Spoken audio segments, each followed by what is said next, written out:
Discount Podcast.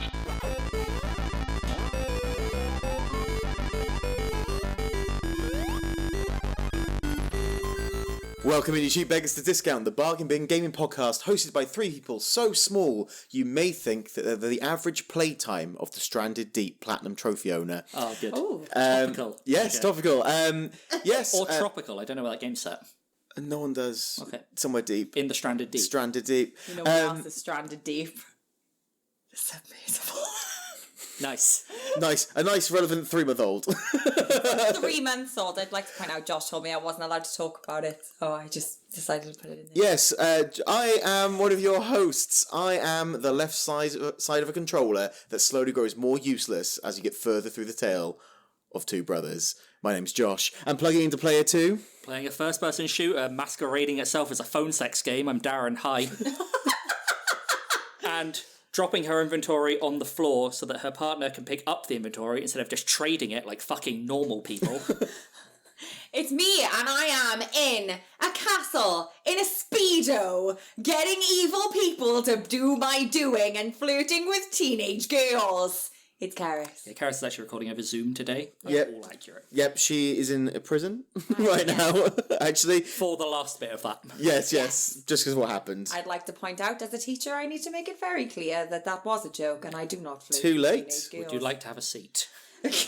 Too late. It's all recorded now. You're going to jail. Aha. We're the police. This is a real long con. Don't worry, I'll cut it out as I wink into the mic. A nice 12-month-long con to get you on this just to catch you in the act. Yeah. So yes, we're back with a fight episode. Whoa. The final fight episode of season 2. Season finale. Technically, I mean, it's not the finale. The finale will be the next one, which Yeah. we will reflect back on all of them. But this is our last actual fighting where we're trying to find That's the best crazy game. that that's come up like now. This is Final Fight, but not Yeah. the game Final Fight. It feels like it's gone very quickly. It's our 11th month Yeah. of doing it, so this is going to be our 11th fight game of the season. Very excited to see what happens on this one, as well as it's our special by ourselves ones to try and stay away from elimination. I was trying to think of what we've gone through in the past 11, and I realised I get to episode 7 and then it's just white noise and then we're here. Oh, Yeah. fair I enough. just forget the last few. I Well- very clearly remember up to 7 and then it's just blank. It has gone very quick. I think everyone's been quite busy, so it's just all blurred together. But all very good episodes, and you should go back and listen. They're all to them. very good. I mean, some of them are terrible audio. I mean, anime's a nightmare. That really episode, weird, yeah. So, but yes, the rest of them are pretty good. But yeah, we're here. We're ready to do some fighting to work out who is the best. Actually, crown our winner. See who our loser is, but not announce their punishment yet. So before we go into this week, which is going to be a fun one, should we have a look at last episode's fighting and open the vault? Yeah. So grab your gravel, guys, and let's open the vault.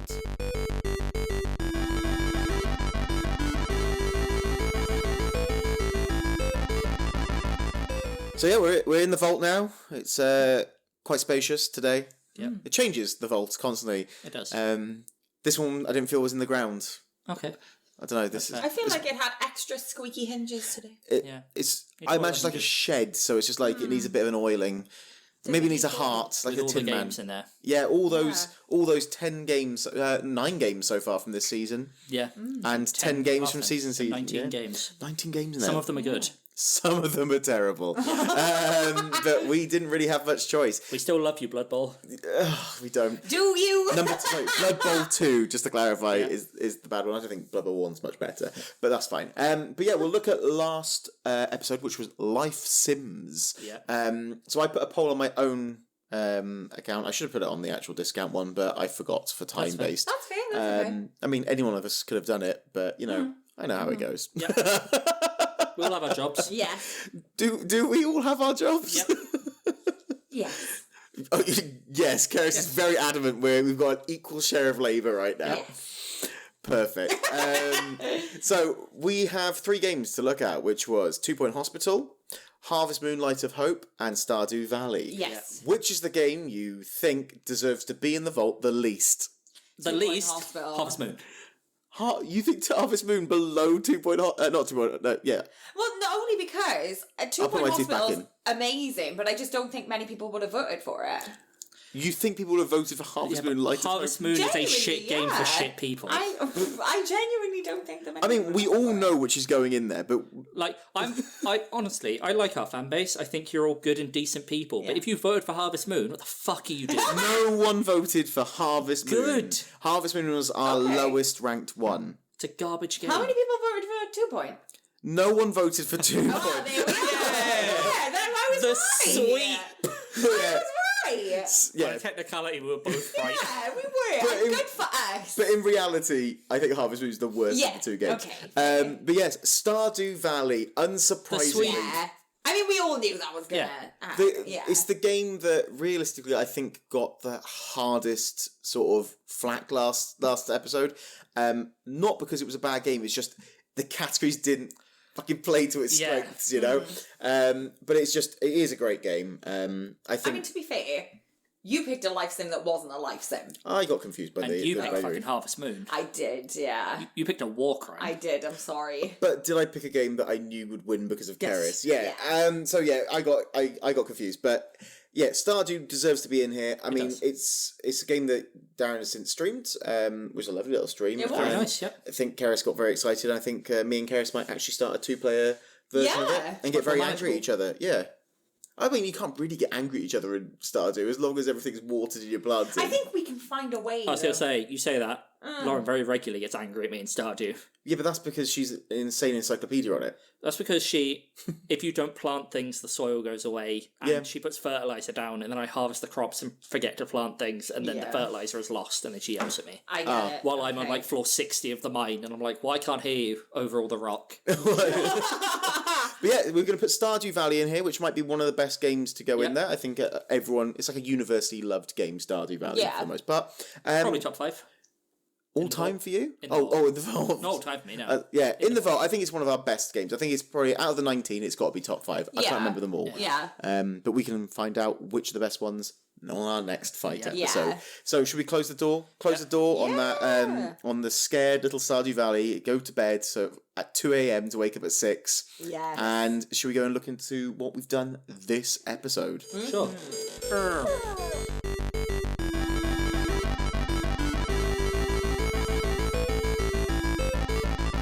I played that sound clip so quickly today. We oiled the hinges. So it Oh, closed. sorry, it was just your. It was so short. It just really took me. Yeah, I oiled the hinges, so it didn't like creak too much. It just he closed. picked up his gravel, he oiled the hinges. We were talking Yeah. about Stardew Valley. He was having a lovely time. Oh my god. Yeah. That's As we said, this division of labour is not really very fair. Here you were just stood in the vault having a lovely time. Here he is cleaning up the hinges. I am here Karis is trying to push the door shut, but she's pushing like against the hinges, so it's just like not moving. Yeah. Pushing That the sounds way. very on brand for me, to be fair.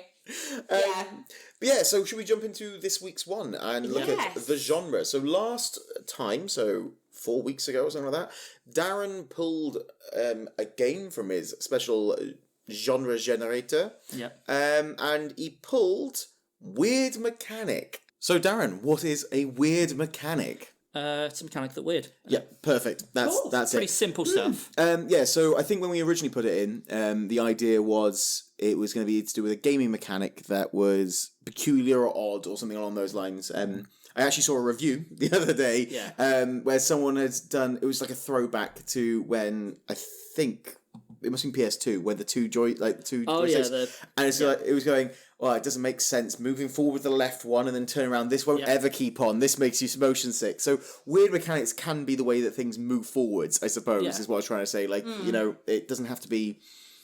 It could be the first iteration of a mechanic that becomes normal, or it could be a mechanic of something that is just ultimately strange, or you could just fuck with what the query was, couldn't you, Darren? Yeah, you could. It's all up to interpretation, isn't it? It's all up to interpretation. So, do we want to... We announce our games first normally, don't we? Yeah. And then we talk about Indeed, games we yeah. were thinking about doing. So, as I've already talked about people just doing whatever they want with the fucking rules, Darren, do you want to say what game you got? Yo, motherfuckers, you surprised my game came first. Yay! Got there in the end. For this topic, I bought a lovely game called Borderlands 2. I actually bought the Borderlands Handsome Collection and then only played 2. because once a season I have to buy a compilation game and then only play one of them. Cool. So what is Borderlands 2? Borderlands 2 is the sequel to Borderlands 1 and the prequel to Borderlands 3. And that's where we'll stop. No. You play as one of originally 4, now I think 6 Vault Hunters. And the game basically starts, you're part of a train heist, and the train is blown up, and you end up in, like, the snowy wastes, and you are discovered by the lovely robot Claptrap, who then proclaims that you are a Vault Hunter, and you are going to be his salvation. And you cooperate with Claptrap to get out of the snow and to Sanctuary, which is basically the place where all of the, I suppose, free people, the Minor Rebellion, the Crimson Raiders, etc., are all situated, fighting back against Handsome Jack, who is the president of the Hyperion Corporation, who are basically mining the shit out of the planet and being all oppressive and stuff. Of course, Borderlands 1 was one of, like, the original looter shooters. There are more guns than you know what the fuck to do with in the entire game. And it's just a nice shooty time. You have all your different classes, they have different skills, they have different play styles. I think I've played, like, 4 of them now. I think that's what it was originally, wasn't it? It was play 4? There were 4 originally. I haven't played one of the originals. Have you not? No, I played 3 of the originals and then one of the added later characters. Fair enough. Which one have you played as the original? I haven't played as Axton, the commando. Okay, fair enough. But it is just, you go through the world of Pandora, you do a bunch of quests with different people, and you're basically trying to fight back against Handsome Jack and help in the quest of the Crimson Raiders, as well as finding a fun vault as you are a Vault Hunter. Nice. Yeah, that sounds... It's Borderlands. Yeah, 2. Borderlands 2. So that was what Darren got. He was the first to receive his game. Who would have fucking thought? Who would have think? I mean, you did have that one locked and loaded, ready to go. I did. Yeah. I mean, literally, we stopped recording, and 5 minutes later, you were like, "That's my game board then," and I was like, I hadn't even discovered what weird mechanics might even be. You hadn't even put the shoes on to take him to the car to No. take him So home. when we first, like, wrote down the topic list, we all had the list in front of us. I looked at a few of them and went, okay, that's one for that, that's one for that, that's one for that, just to try and say in mind. So he's cheating, that's And what was this was one of the ones I always had in mind for weird mechanic. Because he cheated. So as soon as it popped up, I was like, yep. He's a cheater. Perfect. Cool. Yeah. So I was the next one to receive my game.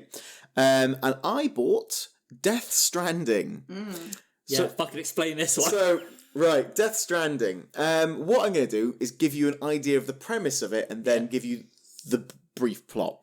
Yeah. So this game is set in an apocalyptic version of the United States, where a big event has happened, a cataclysmic event called Death Stranding, caused by BTs, which are known as beached things. They're invisible creatures from the beach, and they land. So land's thought to be unique to each person that are typically visited near-death experiences. So like it's called the beach, is like the other side essentially. So you can go that way, but they start roaming Earth. But they're created from the dead via necrosis, and then basically if you don't remove a dead body and take them to a safe place or incinerate them, that's essentially what you need to do.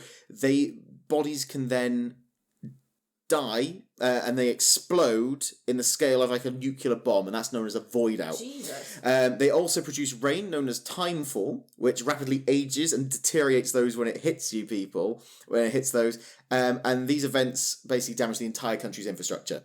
So they now live in remote colonies, the things called not cities, and they're now known as the United Cities of America across there.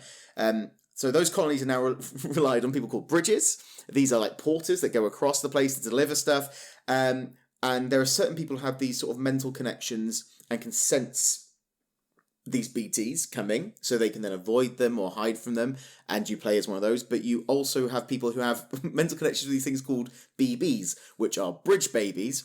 These are premature babies that have been harvested, and they're putting these make-believe wombs that sort of sit on you, and they start panicking when you get close to these things, so you know there's danger around and you can then hide from it.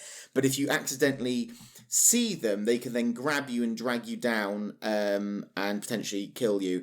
But because if you have dooms, which is the sense, then you don't need them as much, but there are people who don't have the sense who need it. But if you also have dooms, there's a chance when you die, you can go to the beach and come back to humanity, like back to the life after visiting there, because then you know where your body is and remove it before another void out takes place.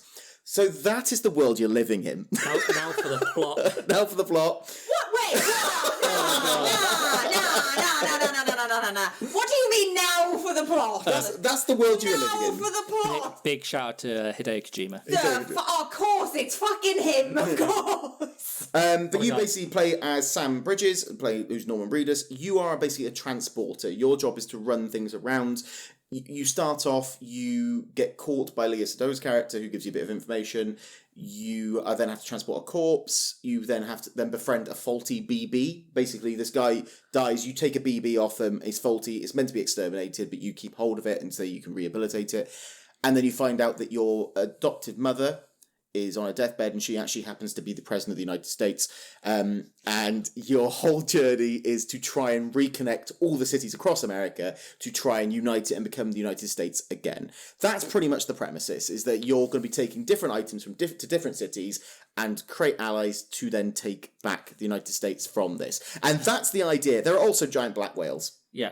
Oh my god. I think one of the My head's fucking fried. One of the quests initially, about all that. one of the quests initially as well is like, isn't your sister like a political prisoner? You have to go. Yeah, find that's out the that. whole point. Your sister's a political prisoner, but they'll allow you to talk to her via a holodeck. Yeah. My head's cooked. Like, my head is cooked. That is... So when we heard weird mechanics, I went, what's the weirdest game I can think of? And Death Stranding came to mind. Nailed it. It also, just to let you know, it has a bunch of actual actors. They've done a great motion capture on them all. So I'm just trying to find a list of the cast. But you've got, what's his name? Try to remember his name now, the main guy. Norman Reedus. Norman Reedus is the main guy. You got Leah Seydoux in there. You got Mads Mikkelsen in there. You got Guillermo del Toro in there. You've got fucking tons of people in this thing, and it's great. Mads Mikkelsen stuff is weird because just to sort of give an idea, Mads Mikkelsen is when you're connected to BB. So it's a baby that's been taken actually from a woman called a still mother who's basically going to die, and you take it from. And all of his things is him interacting with the mother at the beginning and the baby, and you're getting these sort of like phases of what's going through. I think it's implied he's the dad of He's the your dad BB. of the BB that you've helped, and you're keeping stopping it. And I assume that's going to become something later. Oh, it's all fucking weird. But yes, that is what I got. I got Death Stranding. So Fucking hell. best of luck, Keris. What did you buy? I don't even know where to start now. Probably the name of the game. Name of the game. So I struggled with weird mechanics for a while. So I Because was... they're quite tough to get a hand on. Yeah, and... Because they're weird. Yes, thank you. yeah.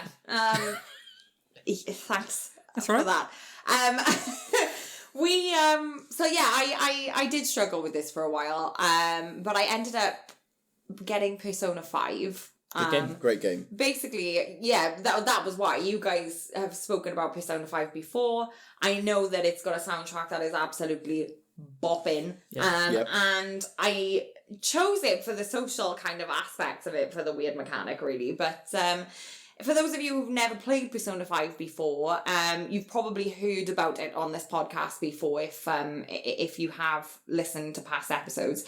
It's a JRPG where you play a character who has been falsely accused of assault, and you're on probation and you move to a new school in modern day Japan. And essentially, your only goal at the beginning is just to, like, live an honest student life. However, you get drawn into this kind of weird alternate universe, which is run by a paedophile teacher, essentially, who is physically abusing his students, and it's implied sexually. And, yeah, you have to go and take his castle down, and then there's more castles after that, but I don't know too much about that right now. And you and your friends go and kick some ass. And your talking cat.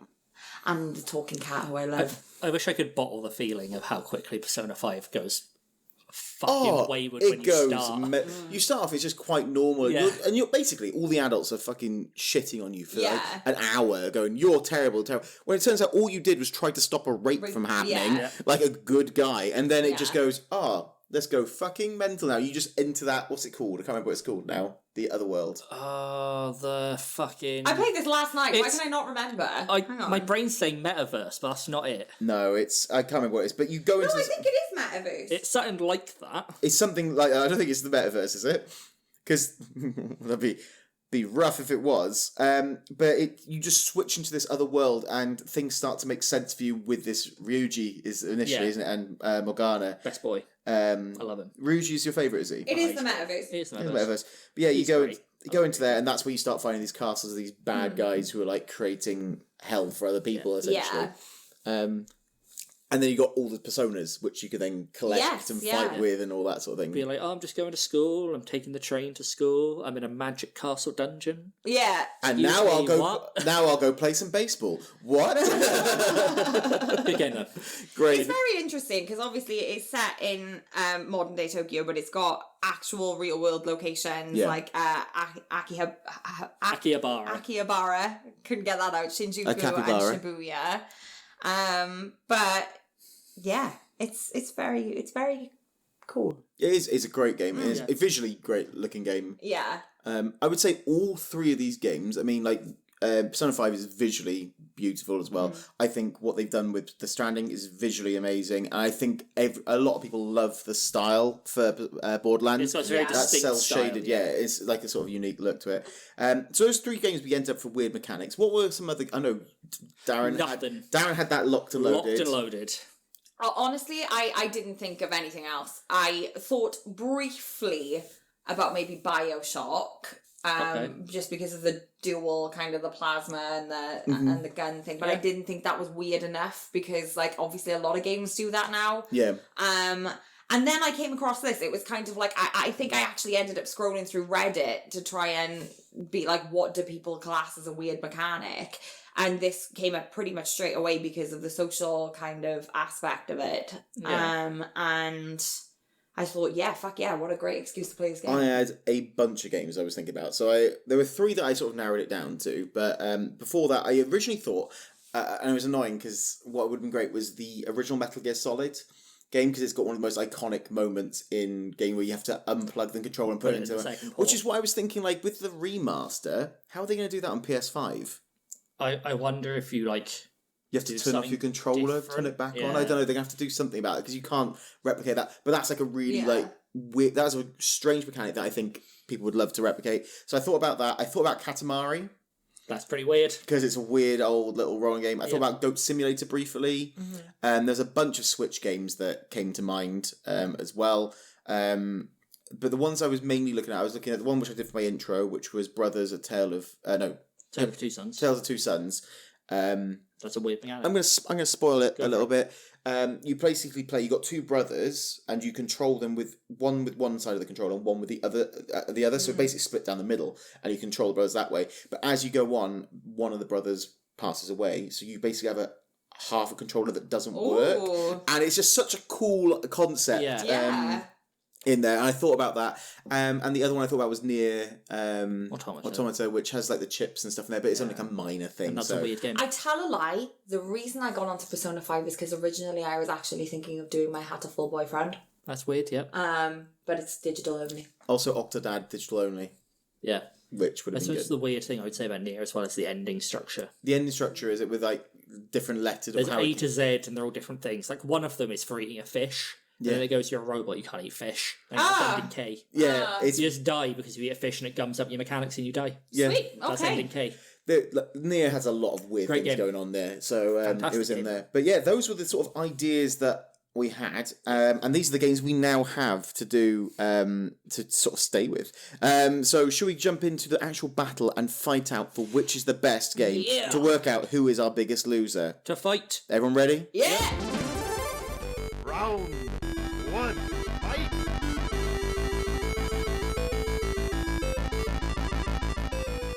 Because there was no audio attached, I mouthed it and fucking nailed it. And Yeah, Keris got very excited by all that. Yeah, I did. So if you haven't that's been a season arc. If you haven't been here before, we now fight over for 4 possible points in this episode. We fight for most accurate game, best value for money, most entertaining, and then player of the game. The first 3 go to ourselves, and so does the last one for this one, because we bought it, so it's just us. We're fighting for points for ourselves. Normally it's a bit different. I think you put the emphasis a weird way round on that one, because the 4th one always comes to us. Yeah, I know. It was. I got confused when I started. Also, if you're just now joining us on the finale, bold. Maybe you just love the idea of weird mechanics. Maybe you just like the games involved. Yeah, you could love knows? those games.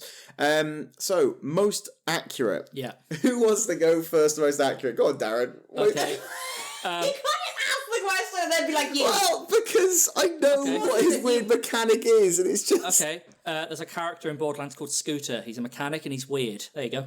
Fuck off. He is a weird mechanic. Fuck off. Is that why you chose this game? Scooter and, by extension, his sister Ellie are weird mechanics. You cannot be fucking for real right now. Oh, don't get me wrong, they are very strange characters. Yep, they are weird mechanics. You've taken this very literally. Yep, they are weird mechanics. I refuse to elaborate further. Okay, alright. How are they weird?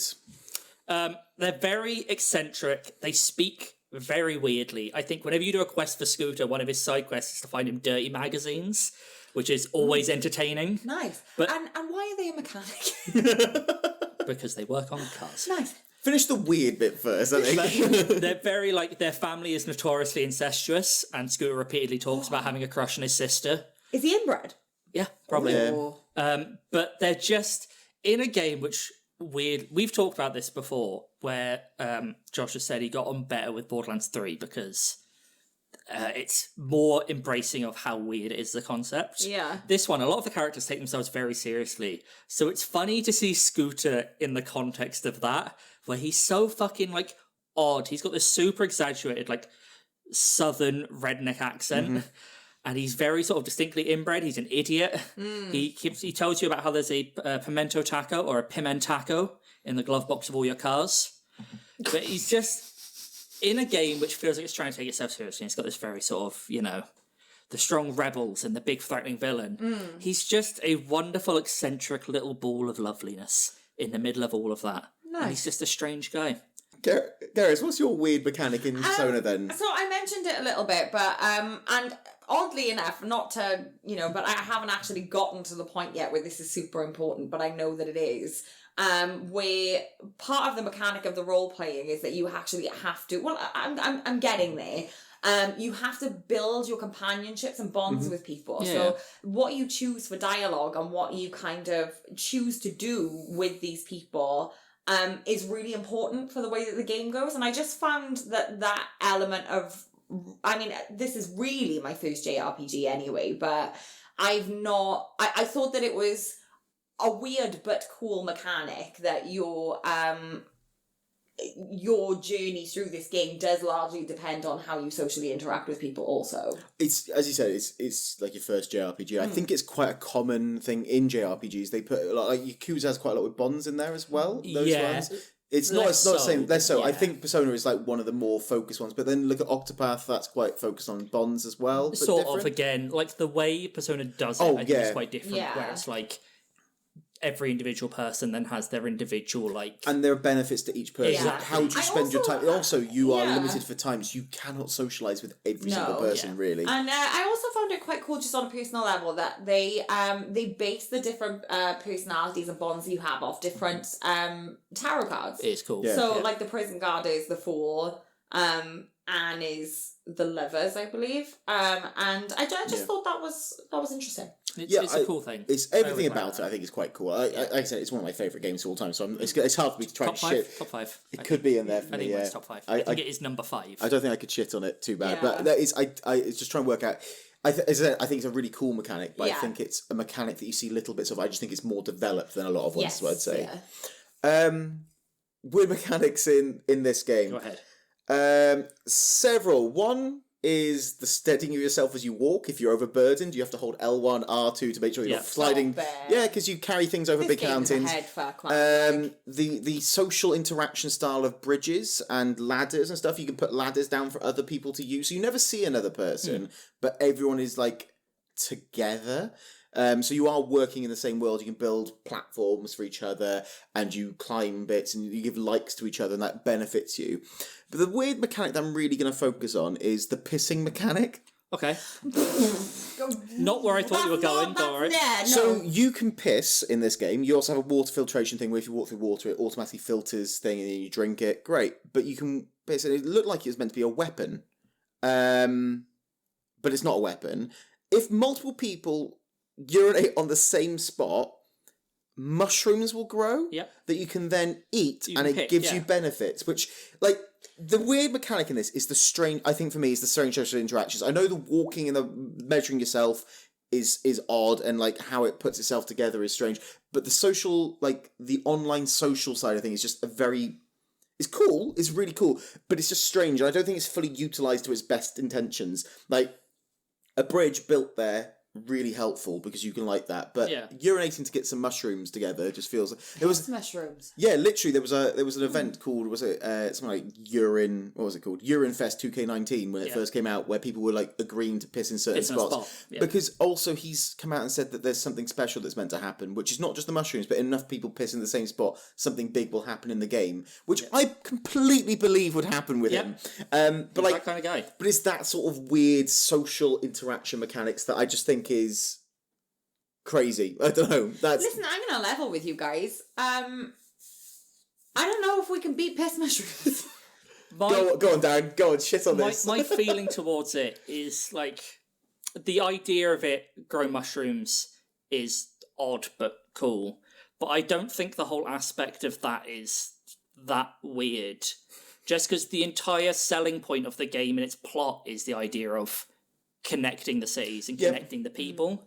So it feels like it's sort of intrinsic to the message of the game, is this idea of... Also, how important is the pissing in the game? Oh, look, you could... Sort of. It is. It's got a benefit to it. You need to piss. You need to piss. You need to do stuff. It's not like a voluntary thing. Like, No, you need to piss. Okay. But like the other thing is the bridges, and then I think there's large bridges you can build between cities when you get to a certain point. What, by pissing? No, you just build. You can construct these things, massive bridges. But like although I agree that, you know, within the context of this game, this feels like something that would happen. Yeah. But in general, as mechanics go from an outside perspective, it's one of the stranger mechanics that's been put into gaming, is the way I look at it. That's the thing. Like, if Persona had a mechanic where if multiple people in Persona put a bridge down, there's a bridge there, I'd go, that's fucking weird. Yeah. In the context of Death Stranding, which is a game about bringing people together and reconnecting the world, the idea of all the players being connected and their actions recreating this network is like a cool sort of intrinsic thing into it. I know, I fully understand that. However, I would argue this is the strangest mechanically built game compared to what's going with the other two. That's where I would land on it. But that's my own... I mean, we all got our own opinions for it. And I hate what you've done with this category, Darren. But I agree with what you've done, but I hate it. My stance on it more is that, like, in reflection of that, he is like a strange character in regards of how he's generally presented. He's also a strange character within the context of his own universe. He doesn't seem that... So, obviously, I'm not a big fan of Borderlands, but they all feel like they're 13-year-old kid trying to be funny characters, and I just don't... I feel that way about all the characters. I would agree more in 3 than in 2. I felt that way in 2. I feel just 2 has like a balance of them. Yeah. But I feel like a lot of 2 are trying to take themselves seriously, especially you have like Lilith and Roland and the Crimson Raiders. And he is this strange mechanic within his own world. In regards to how the enemies act, he's pretty normal in that. I think because it is heavily implied in 3, he's technically related to closer to the enemy side than he would be to the normal side. Yeah. I don't know. This looks like the same mind of, like, you know, Sucker Punch from Zack Snyder at the age of 13, right? And so all the characters, for me, they make sense in their world. I get that it's a weird mechanic. I like that, because I did look at trying to find a mechanic that was strange as well. Yeah. But I couldn't find anyone that sort of fit the bill. I think he probably is the weirdest mechanics in gaming. I'm sure there are other ones. There are other ones that can be strange, but they're also mechanics. They're probably quite weird. But he's a weird mechanic. He is. For sure. Yeah. However, I don't feel like that was the concept we were going for. I mean, the entire category is called weird mechanic. I don't see how you can be more on brand. However... I think where we're landing is Darren's dead set on his own. Yeah. I'm dead set on mine. I'm going for piss mushrooms. I know you have to go for piss mushrooms. So, I understand. Yeah. I think out of fairness for the category, piss mushrooms wins. I don't agree, but I understand. So that's a point to me, which is completely worthless because I'm already safe. But, you know, it's nice to have. It's nice to have. Up next, we have... Not that he's, like, bragging, you know? So, point to Josh. He's so humble. That's why I married him. I do genuinely believe I'm not getting another point in this episode, so it's nice to get that first one. Up next is value for money. So, Darren, how much did you spend on Borderlands I 2. spent a lovely £5.89 on Borderlands. Nice. But you don't want to brag that it was actually for 2. It was actually for 2. I've done this before as well, where I keep buying, at least once per season, I have to buy a compilation game to play one of the games involved. But It's now in my contract. yes, your contract where you have to pay us money. Yes. Perfect. Karis, how much did you spend on Persona 5? I spent £5.99. So 10p difference, is that? Yeah. And now for Death Stranding, I could have spent £4.99. Yeah. However, I saw a lovely steelbook. So I spent an extra £3. So I spent $7.99 on Death Stranding. I respect the hustle. Yeah. Just because I thought, I mean, that's nice to have in the collection. I more than respect the anything else. So really, I should have spent $4.99, but I spent $7.99, and that's the price I will live with. I too That's would bomb fair. value for money for a steelbook. that's- I completely understand. I was like, if I'm going to buy it, I'm not going to buy it like a third time. I've already got a digital copy of it. I'm not going to. Yeah. I have to buy a physical copy. I'm not going to buy a third copy just to get Yeah. steelbook. But should we have a little look at how long these games take? We always look at sort of, main story, we look at mains and sides, we look at completionists. Completionist, all of these games take over 100 hours to do completionist runs. Yeah. The highest being Persona 5 at 173 hours. Who would have thought? Yeah. And the lowest being Death Stranding at 113. But, and Borderlands, I think is 129. Should we look at main and sides, though? Yeah, Because I think that's where we normally look. Yeah. that's where we normally fit. So we'll look at the most expensive game first to see how it does, which is Death Stranding at $7.99. For that, for mains and sides, it's 59.5 hours to complete. Fair. Which feels right. They're 40.5 hours just for the main story. So if you're not all doing all the little side bits, which feels like a good value for it. It's whether you enjoy it enough to keep going and you don't stop at chapter 2. As everyone does. So, 59.5 hours for that. The next most expensive game, Persona. The main story, just to beat the main story, 97.5 hours. Correct. Mains and sides, 113 hours. Yeah. That sounds right for that game. Yeah. It does. It's a big boy game. And then Borderlands 2, 30 hours for the main story and 54.5 hours for mains and sides. Yeah. I don't think there's much argument here. It's got to be Persona. No, on the strictest sense of value for money, I think it has to be Persona. Yeah. Yeah. Bearing in mind that we've both platinumed it. Yeah, my only argument against Persona is that some of that is a bit of fluff.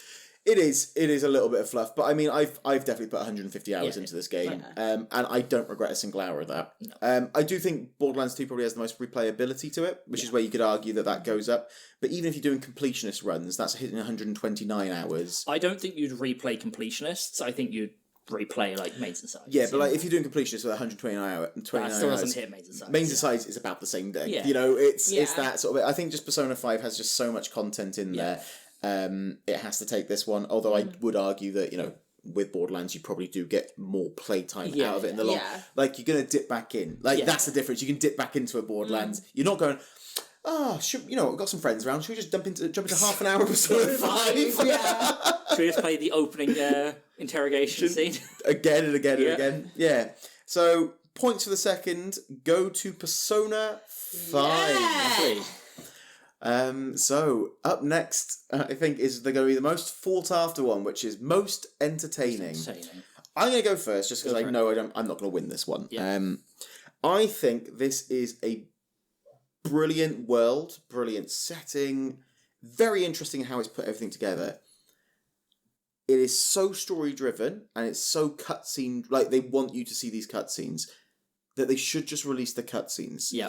It's a great film. And this is where people saw him going with, I suppose, the Metal Gear games, wasn't it? Yes. That it's become this sort of like visual story. More cutscene than game. More cutscene than game. And really this is where Death Stranding falls down, because the ultimately the gameplay is fine. Like you fighting those mules, it's fine. It's not intuitive. It's not great. It's just all right. It's enjoyable, but ultimately you're there for the story, and that's what it's there for. But you're not really taking part in the story. It's really, can you run to this next point to get the next cutscene? Yeah. I love it. But like, if they made a film, they go, we're going to make a TV series on Death Stranding in that world.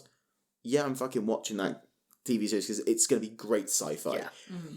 This is a game just doesn't do enough for me. I think there are people who absolutely adore this game, Yeah. and they are right to do so, because if it hits you right, great for you. It just I have hit the end of chapter 2, I think, on 3 separate occasions, and part of me doesn't want to go back in again. So, as part of this podcast, in Season 1, I played Metal Gear Solid 5. Yeah.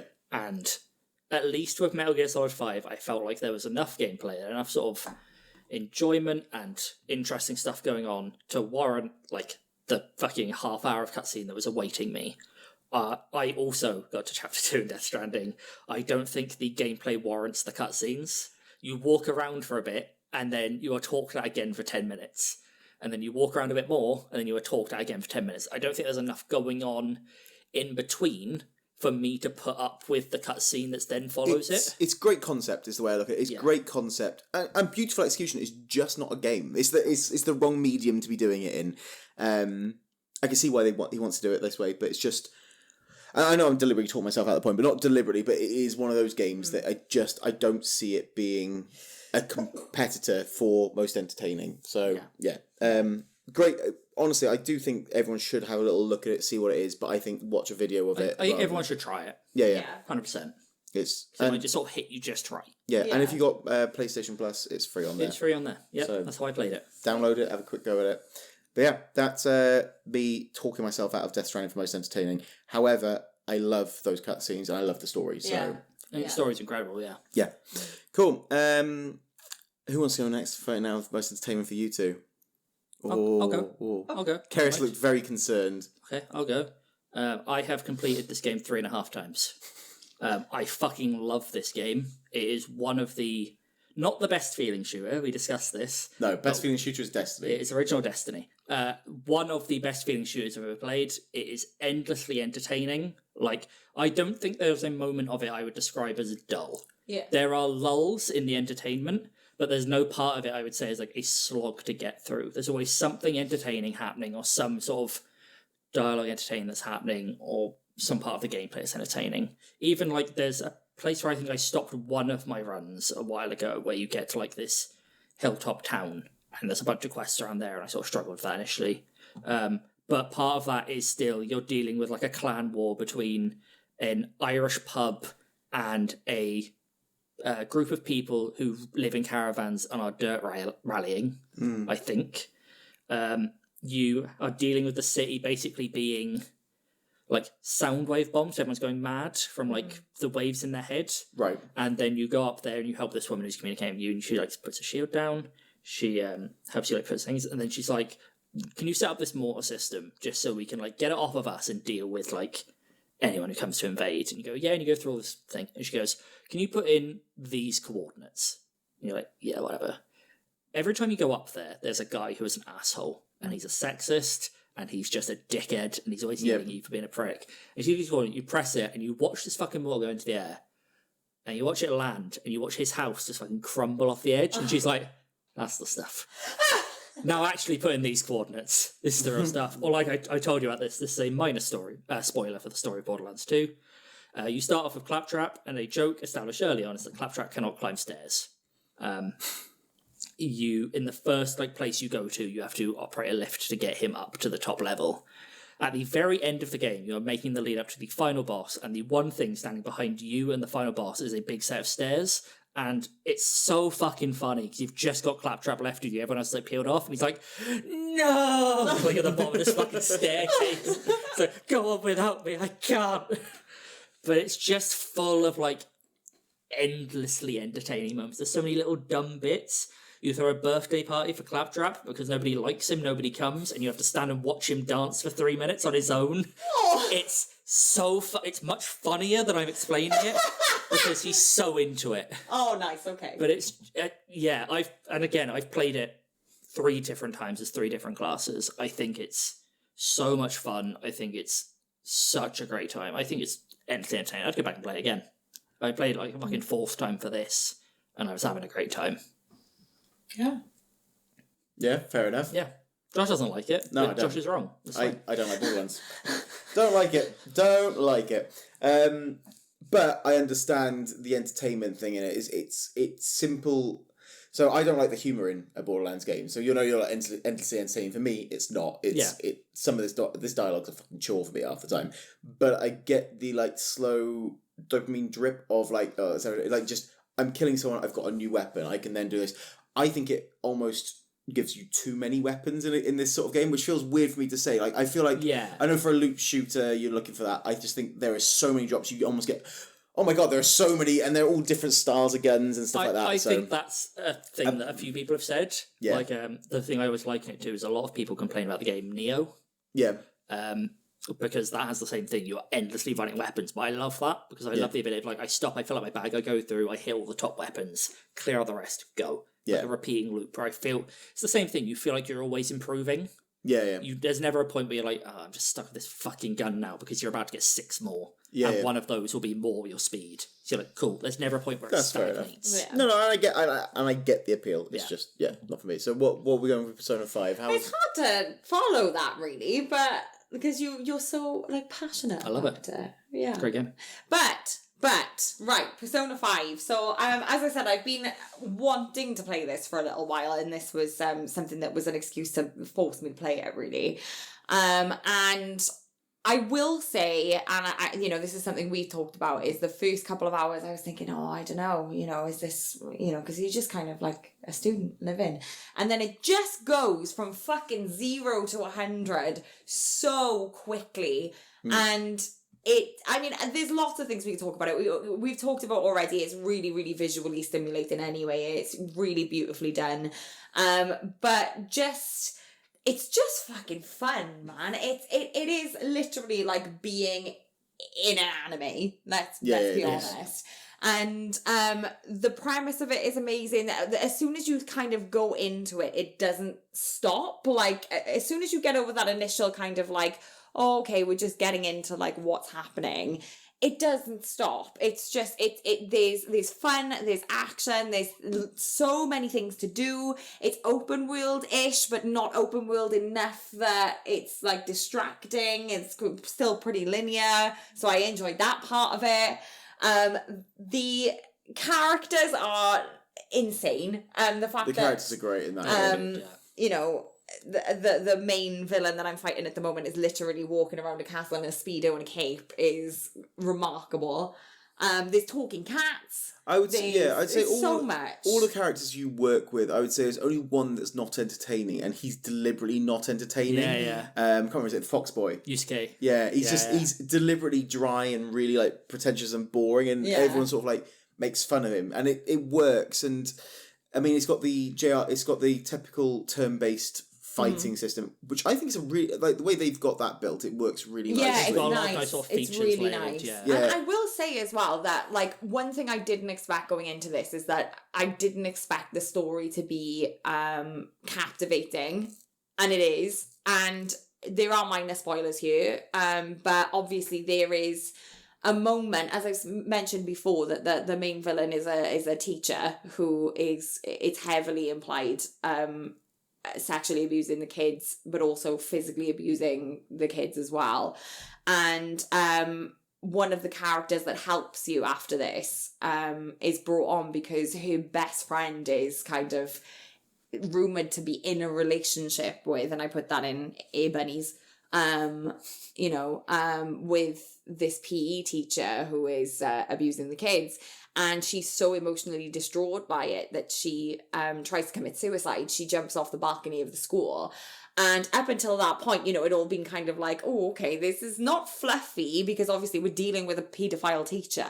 But then all of a sudden it takes this like turn of like, I physically gasped when it happened because I was like, whoa! I was like, there's so many like dark tonal elements to it that contrast like how silly some of the stuff is, and it's really, really captivating to be a part of. And I don't think once I've hit that kind of 3-hour mark that I've stopped being entertained by it by any stretch of the imagination. Like, I love it.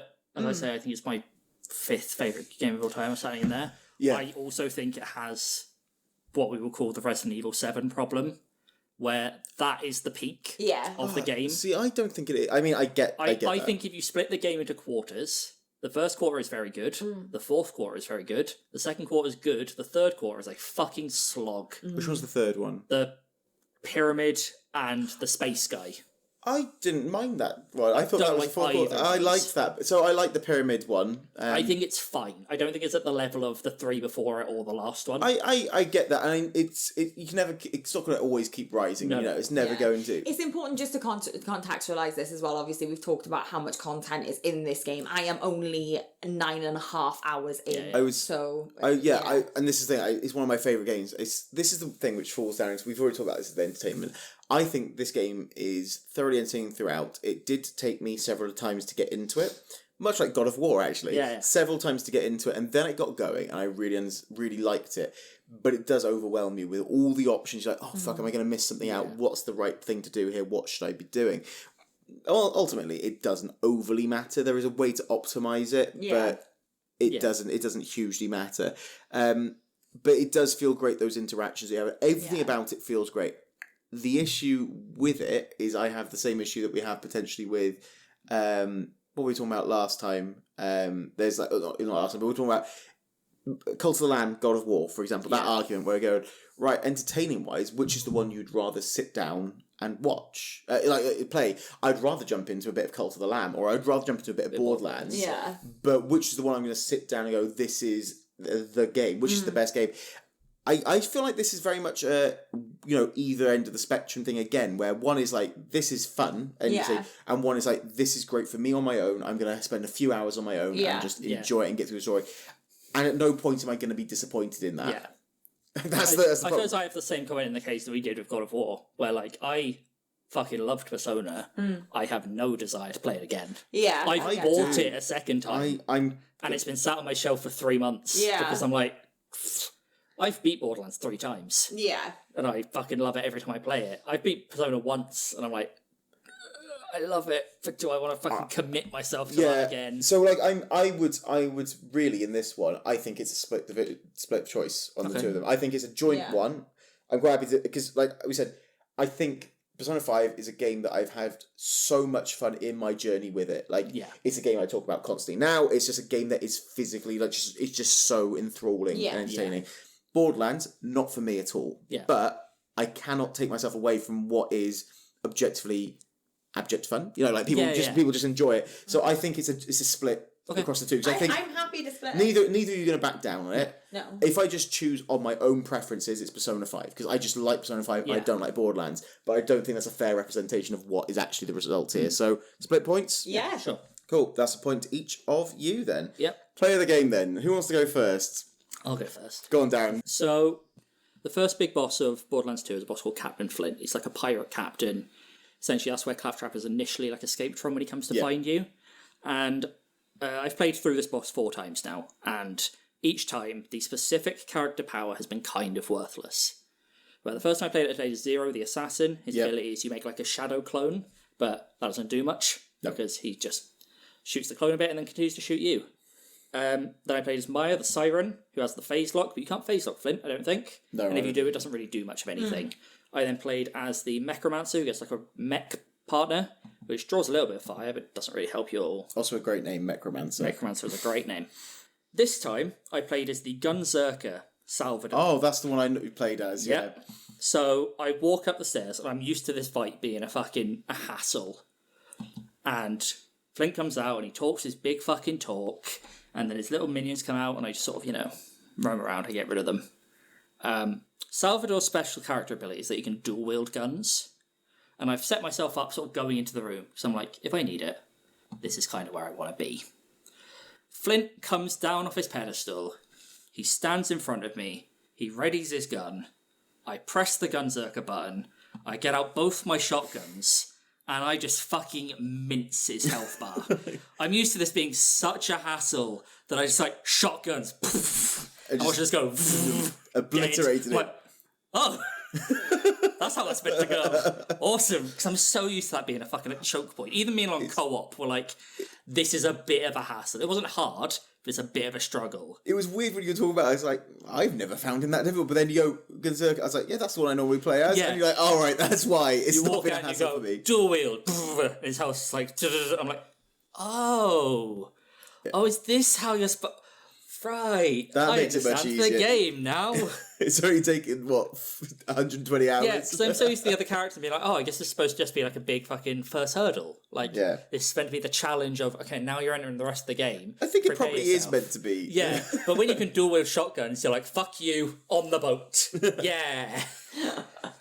That's nice though. I like that. I mean, it could have been plenty of jokes thrown in there, but I suppose. Yeah, like the other choice I had was Claptrap's birthday party. Where Yeah. he seems so enthusiastic and you're getting all like the items for him, you get him a cake, you get him like balloons, and then no one turns up and you watch him dance for 2.5 minutes and he goes, okay, I guess you can go home. Thanks, Claptrap. That was hilariously fucking sad for you. It's quite an early mission, that one as well, isn't it? Because I'm pretty sure I've done that in what I've run with it. But cool. Cool. Yeah, so my play of the game, I was stuck between two, really. And both of them involve me not massively getting the mechanics right in the beginning. But I'm going to go with the one and only time Persona has actually made me shit myself. So there is, and they're shaking their heads at me because Persona is not a scary game. Persona is not a scary game, guys, okay? So this, when you're in the castle, there's a mechanic where you can ambush the guards, right? Yep.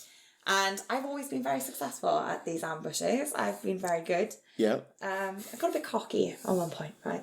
So this is guard, and he's walking down the thing, and this is before you could learn to hide, right? So I was like, okay, I'll just walk behind him and then I'll get him, right? As I am about to press the ambush button, I've walked behind him, I'm doing well. I'd like to point out when they catch you as well, guys, right? These fucking alarms go off and this big danger thing happens, right? So I'm just about to ambush. This motherfucker turns around and it's like, danger, danger, danger! I fucking shat my pants, and nothing really happened after that, but I had to physically pause the game because I didn't expect him to turn around, and it was really quick, and shit it. I shit it, and I didn't expect to shit it because it's Persona 5, but I really did, I did shit it. Those alarms set off like an anger response in my brain. Yeah. There's one of the palaces later on, I think, where if you break glass, the alarm goes up, and I forgot. Is it the museum one? Yeah, I like to throw a window and the alarms go. I'm like, oh, fuck off. I really Piece thought of I shit nailed game. him as well. Like he was walking, I was right behind him. I was like, yeah, great, this is gonna go so well. And just the speed with which this stupid fucker turned around, I was like, oh fuck me. That's right. I just shit myself. I just fully shit myself. Play the game in Death Stranding. There's quite a few good moments. I mean, like, I think seeing that first black fucking whale it just throws you for a loop. Yeah.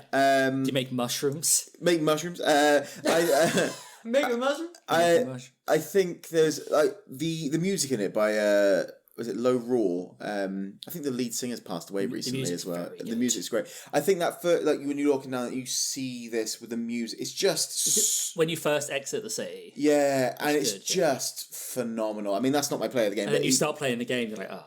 but like the music in it is great, and it just feels right for what's going on. It does. I think my play of the game is.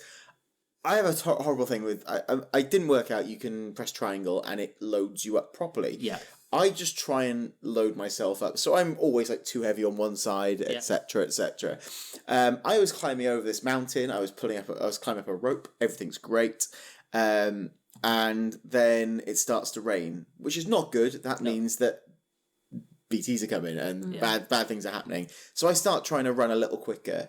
I then start sliding down the mountain, running to my side, trying to stabilise myself. My baby starts crying, and then it starts telling me for the first time I can shake the baby to calm it down. Rock the baby is what it says. Rock the baby.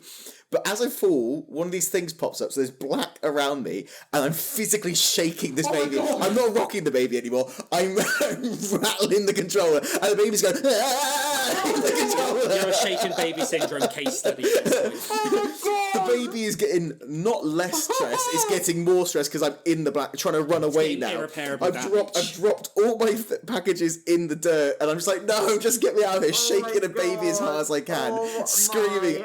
I got out of there, and the baby was fine, but in my head I was like, I don't think that's what the game wanted me to do. I would describe that as like 40% of my time playing the game. It's knee deep in black sludge, like pelting my controller on a wall. I honestly, normally, it's like I don't have problems in those areas. I'm like slow, I'm moving around, but that was like falling down, boxes everywhere. Fuck that baby, fuck the baby. I mean, there was another great moment where there was someone like liked a bunch of these ropes. I went to go jump on the rope and like hold the rope. It didn't actually register it. I just dropped from a fucking cliff a mile. It's so much of stuff like that, which are just My great. main experience in that game is painstakingly climbing a mountain and then coming back, and in the meantime, someone's put a rope there. Oh. Like, you piece of shit. I hate, so this isn't the play game, but you start travelling somewhere on a fucking bike and you're busy bouncing up at this thing on electric bike. You get to the top of it, it's just a sheer cliff. You're like, oh, for fuck, I've spent half an hour trying to drive up this and my bike's basically out of energy now. Where do I go, you bastards? Because the bike isn't coming down the rope with me. No. Imagine that. But yeah, that'd be great, wouldn't it? But I genuinely think it's that sort of moment. I mean, there's so many visual bits, like the story, when you have that first bit when you're on the beach and you see that. Visually amazing, but yeah, I think my favourite moment playing it is I literally loaded up massacring a baby. I loaded up the entire. I looked at myself afterwards, and I went back because I thought I'd just record this. I looked back at the gameplay. I loaded up just one side of me. Why? I don't know. I've got to be honest, at this point I'm kind of grateful we made the decision that we're not going to have children. I had the back done, but then I just put stuff on my right hand side. I hadn't put anything on the left to even my balance up. I've done the reverse of that, where I've balanced myself and then used all the things on my left hand side. So you're like, why am I fucking all your ladders are gone, everything like that. Yes. Right. Oh, I'm fucked. The stuff I had. So yeah, play of the games, guys. Where are we going? I mean, I'm going with mine. I'm going with mine. Because I think it was... like, yours is a learning point of the game. And I've really enjoyed it. Mine is a learning point 4 playthroughs into the game, where I'm like, oh, this is how this is supposed to go. Now, this is hard because it is down to me.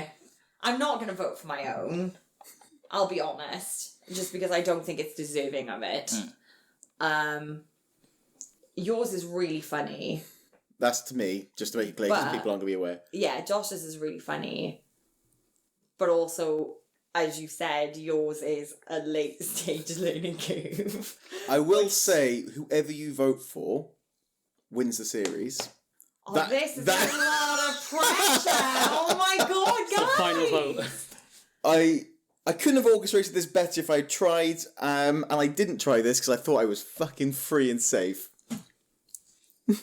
Wait, no. That genuinely is how it works out. So if Darren gets the vote, we all are tied, same amount of wins across the series. Ooh. That does make things more interesting though, doesn't it? Does it? It does make things more interesting if there's a tiebreaker. Only that for I you. don't have to decide No, on. yeah, but you would be involved. You could be involved in that tiebreaker as well, then. Yeah. Which is okay. I Probably. think fewest Depends joint what the wins. category is. Well, in order to not make a decision, I'm going to pick Darren. I don't say this lightly, but you're a little cow. Right, so Darren will get a point there.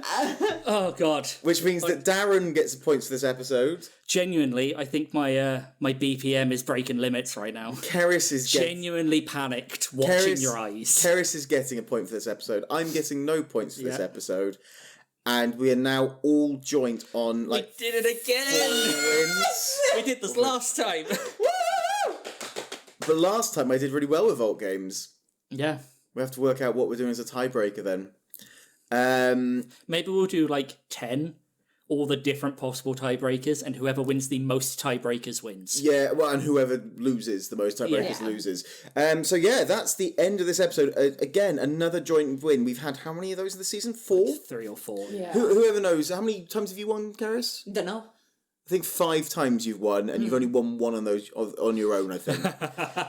So yeah, Keris has cheated her way through to the final. Keris always wins by someone going like, yeah, I'm on the 2 points, and then Keris just like knifes them in the knee. Yeah. She's like, me too. So yeah, and that's going to bring us to the end of this episode. It's normally at this point we look at who's going to be what's the next genre.